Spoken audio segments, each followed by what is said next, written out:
بسم الله الرحمن الرحيم إن الحمد لله الذي وكفى والسلام على عباد الذين اصطفى أما بعد قال الله تعالى في القرآن المجيد فأعوذ بالله من الشيطان الرجيم بسم الله الرحمن الرحيم والذين آمنوا أشد حبا لله صدق الله العظيم۔ اللہ تعالیٰ سے مضبوط تعلق انسان کی زندگی کا سب سے قیمتی سرمایہ ہے۔ یہی تعلق دل کو سکون بخشتا ہے، زندگی کو مقصد دیتا ہے اور انسان کو دنیا آخرت میں کامیابی کی راہ دکھاتا ہے۔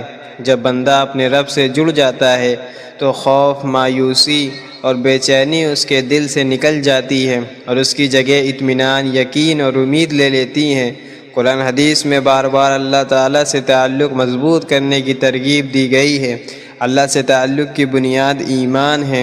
جب انسان اللہ کو پہچانتا ہے، اس کی صفات کو جانتا ہے اور اس کی قدرت پر یقین رکھتا ہے تو اس کا دل خود بخود اللہ کی طرف مائل ہو جاتا ہے۔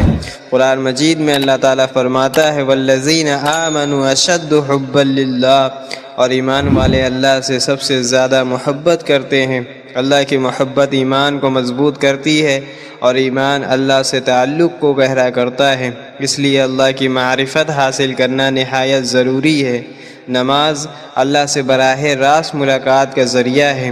نماز میں بندہ اللہ کے سامنے کھڑا ہو کر اس سے بات کرتا ہے، اس کے حمد کرتا ہے اور اپنی حاجات پیش کرتا ہے۔ دوسری جگہ قرآن مجید میں فرمایا وَأَقِمِ الصَّلَاةَ لِذِكْرِی، اور میری یاد کے لیے نماز قائم کرو۔ رسول اللہ صلی اللہ علیہ وسلم نے فرمایا بندہ اپنے رب کے سب سے زیادہ قریب سجدے کی حالت میں ہوتا ہے۔ جو شخص نماز کو خضوع اور خضوع کے ساتھ ادا کرتا ہے اس کا اللہ سے تعلق دن بدن مضبوط ہوتا جاتا ہے۔ قرآن اللہ کا کلام ہے اور اللہ سے تعلق مضبوط کرنے کا سب سے مؤثر ذریعہ ہے۔ قرآن کی تلاوت، اس کا ترجمہ سمجھنا اور اس پر عمل کرنا دل کو زندہ کر دیتا ہے۔ الا بذکر اللہ تطمئن القلوب، خبردار اللہ کے ذکر ہی سے دلوں کو اطمینان ملتا ہے۔ قرآن دراصل اللہ کا پیغام ہے جو بندے کے دل سے بات کرتا ہے اور اسے رب کے قریب لے جاتا ہے۔ ذکر اللہ کو یاد رکھنے کا نام ہے اور دعا اللہ سے بات کرنے کا ذریعہ۔ جو بندہ کثرت سے اللہ کا ذکر کرتا ہے اس کا دل اللہ سے جڑ جاتا ہے۔ فَاذْكُرُونِی أَذْكُرْکُم، تم مجھے یاد کرو میں تمہیں یاد کروں گا۔ نبی کریم صلی اللہ علیہ وسلم نے فرمایا دعا عبادت کا مغز ہے۔